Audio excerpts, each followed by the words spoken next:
My sister Amanda's wedding reception was held at the country club our grandmother had belonged to for 40 years. White tablecloths, crystal chandeliers, a string quartet playing in the corner, 200 guests celebrating Amanda's marriage to a corporate attorney. From where I sat, I watched my mother hold court at the head table like she was the one getting married.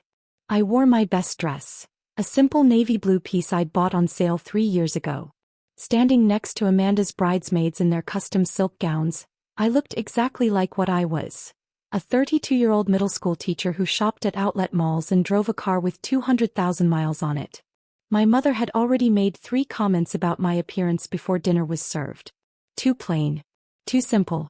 Couldn't I have tried harder on Amanda's special day? My brother Tyler laughed every time, and my younger sister Sophie rolled her eyes in that polite, silent way that still told me she agreed. I had learned years ago not to respond. Silence was easier than defending myself to people who had already decided I was the family disappointment. The champagne toasts began after dinner. Amanda's new husband gave a sweet speech about finding his soulmate. My father, who had divorced my mother 10 years ago and since remarried, gave an awkward toast about new beginnings. Then my mother stood, glass in hand, slightly unsteady from the 3 cocktails she'd had during dinner. "To my beautiful daughter Amanda," she began, her voice carrying across the ballroom. "You've always known exactly what you wanted and how to get it. You've never settled for less than you deserved. You've made me so proud." She paused. Her eyes found me at the far end of the table. "Unlike some people in this family who are content with mediocrity, you've always reached for excellence." A few guests shifted uncomfortably. Amanda's face tightened with embarrassment, but she didn't interrupt. My mother continued walking toward me with her champagne glass.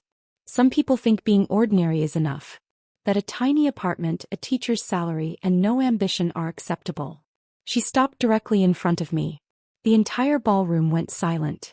"This is all you'll ever be."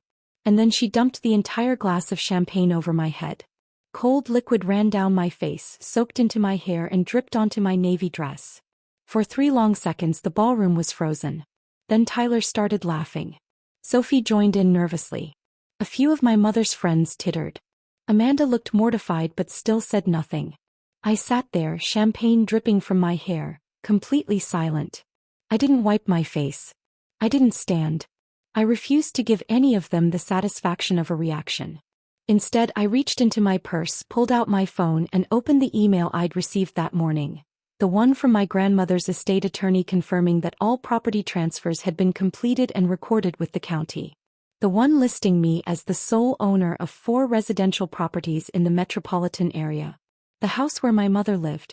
The condo where Tyler lived with his family. The townhouse where Sophie had lived rent-free for 3 years. And the Lake Tahoe vacation cabin Amanda had used every summer since college. My grandmother had died 6 weeks earlier at 93. The funeral had been small, just family. The will reading 2 weeks later had been attended by my mother, my siblings and me. My grandmother's attorney, a precise woman named Margaret Chin, had read the will in her conference room. "To my daughter, Patricia," Margaret read, looking at my mother, "I leave my jewelry collection and personal effects, excluding any real property or financial assets." My mother had looked confused but unconcerned. She assumed the real assets would be divided among us.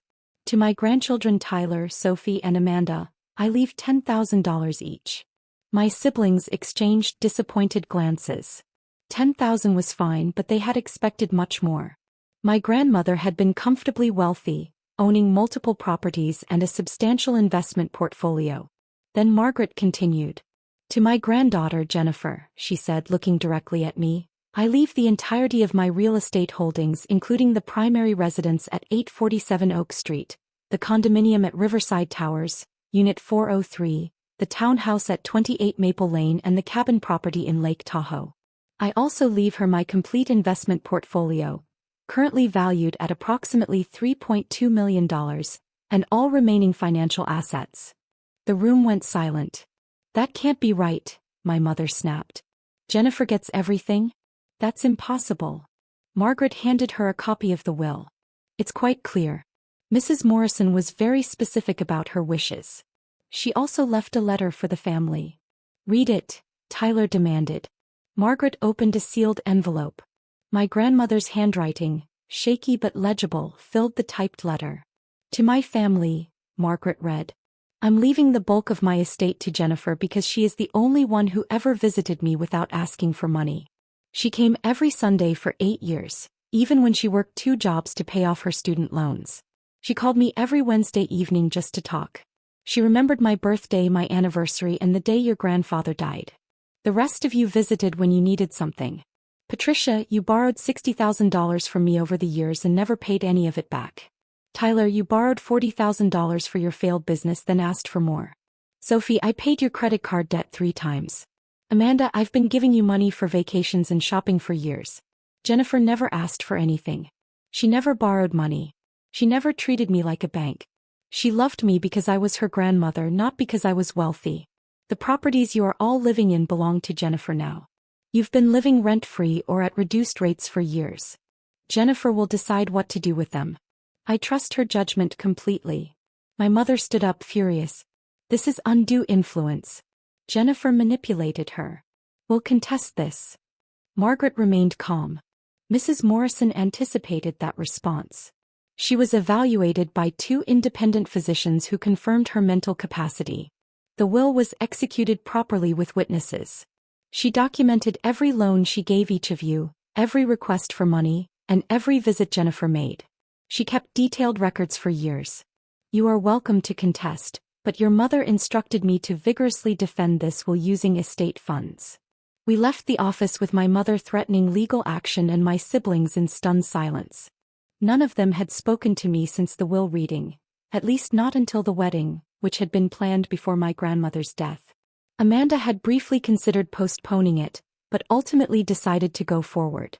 My mother insisted I still attend, probably hoping for some kind of confrontation or forced reconciliation. She did get her confrontation, just not the one she expected. I stood up from the table, champagne still dripping from my hair. Without a word, I walked to the ladies' room. Inside, I dried myself off as best I could, texted my friend Sarah to pick me up, and slipped out of the country club through a side entrance. The next morning, I met with my property manager, Lisa, a competent woman who had managed my grandmother's properties for 15 years. I want to give them proper notice, I told her. 60 days. Month-to-month tenants. Legal eviction if they don't leave voluntarily. All 4 properties? Lisa asked. All 4. I'm selling 3 and keeping the Lake Tahoe cabin for myself. Your mother's house is worth about $800,000. The condo $600,000. The townhouse $500,000. That's roughly $1.9 million in sales. Minus mortgages, which are all paid off, you'll clear close to $1.8 million after fees and taxes. Good, I said. Start the process. The eviction notices went out by certified mail 3 days later. My mother called 16 times. I didn't answer. Tyler sent angry texts. I blocked his number. Sophie came to my apartment crying, begging me to reconsider. You can't make us homeless, she sobbed. Where are we supposed to go? The same place everyone else goes when they need housing, I said evenly. You find an apartment you can afford and you rent it. Or you buy something. You have jobs. You have income. You'll figure it out. But I can't afford market rate rent in this city, she protested. I'm a yoga instructor. I barely make $30,000 a year. Then get a roommate. Or move somewhere cheaper. Or get a different job. That's what everyone else does. This is because of the champagne thing, isn't it? Mom was drunk. She didn't mean it. This is because Grandma left me these properties and I've decided to sell them. What Mom did at the wedding just confirmed I'm making the right decision. We're family, Sophie pleaded. Family doesn't dump champagne on your head at a wedding and tell you you're worthless. Family doesn't spend decades treating you like you're less than everyone else because you chose a normal job instead of chasing money. Family doesn't visit their grandmother only when they need to borrow cash. Sophie left crying. I felt bad for about 10 minutes. Then I remembered every family gathering where I'd been the punchline, the disappointment, the cautionary tale about settling for mediocrity. My mother tried a different tactic. She hired a lawyer to contest the will. Margaret shut it down within 3 weeks. The evidence was overwhelming. My grandmother's mental capacity was documented, the will properly executed, and decades of loans and money requests meticulously recorded. The eviction proceedings moved forward. Tyler refused to leave, so I had to go to court. The judge reviewed the case for 15 minutes. "You're a month-to-month tenant," the judge told him. "The property owner has given you 60 days' notice. You have no lease, no ownership interest, no legal basis to remain. You need to vacate." "She's my sister," Tyler argued. "This is a family property. This is private property owned by your sister. Family relationships don't override property law. You have 2 weeks to vacate or the sheriff will remove you." Tyler moved out with 3 days to spare, taking cabinet doors and light fixtures with him out of spite. I documented everything and sent him a bill for damages. He ignored it. I sent it to collections. Sophie moved in with a friend. Amanda and her new husband found a rental house, though she complained bitterly about having to pay rent after years of free lake access. My mother downsized to a 1-bedroom apartment in a cheaper part of town. None of them spoke to me. My mother told extended family I was cruel and heartless, that I'd turned my grandmother against them, that I'd stolen their inheritance. Some believed her. Others, those who had watched my grandmother's relationship with her daughter and grandchildren over the years, knew the truth. I sold the properties within 4 months. The Lake Tahoe cabin became my weekend retreat. The $1.8 million from the sales went into investment accounts. Combined with my grandmother's existing portfolio, I now had nearly $5 million in assets.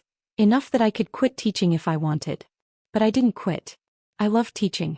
I did reduce my hours, bought a reliable new car and moved into a nicer apartment with a view. A year later, Amanda sent me a text. Just one line. "Mom's apartment lease is up and she can't afford the renewal. Can you help?" I read it 3 times. I remembered champagne dripping down my face. I remembered my mother's voice. "This is all you'll ever be."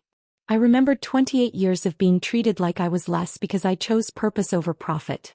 I typed back. "Oh." She didn't respond. My grandmother's will had one more provision, one I hadn't mentioned to anyone. A letter addressed to me personally, separate from the family letter Margaret had read. In my grandmother's careful handwriting. "Jennifer, you're reading this because I've died and you've inherited everything. Your mother and siblings are probably angry. They're probably claiming you manipulated me or that I wasn't in my right mind. I want you to know that I made these decisions deliberately over many years. I watched how they treated you. I watched them come to me asking for money while you came with stories about your students and questions about my life. I watched them take and take and take while you gave and gave and gave.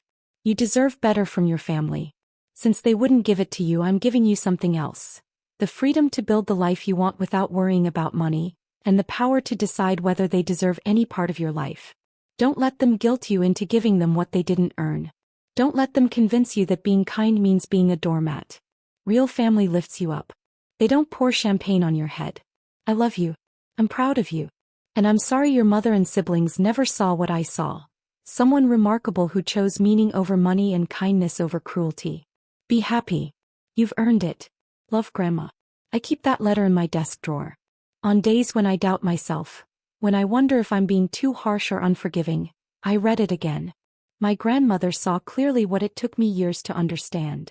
Some people do not deserve access to your life, your love, or your resources. Not even if they're family, especially not if they're family who treat you like you're worthless. I chose to believe my grandmother over my mother. I chose to trust the person who loved me unconditionally over the people who loved me only when it was convenient.